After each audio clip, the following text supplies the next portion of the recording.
பள்ளிக்கட்டு சபரிமலைக்கு கல்லும் முள்ளும் காலிக்கு மெத்தை சுவாமியே ஐயப்போ ஐயப்போ சுவாமியே.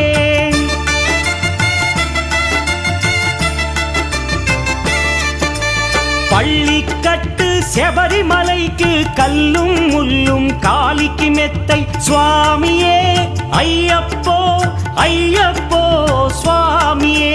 నీ అభిషేకం చేయండి హారతులిచ్చి కొలవండి ఇరుముడి స్వామికి భక్తిగా ఇచ్చి వేదన తీరగ వేడండి అయ్యప్పను కని పిలవండి స్వామియే అయ్యప్పో అయ్యప్పో స్వామియే.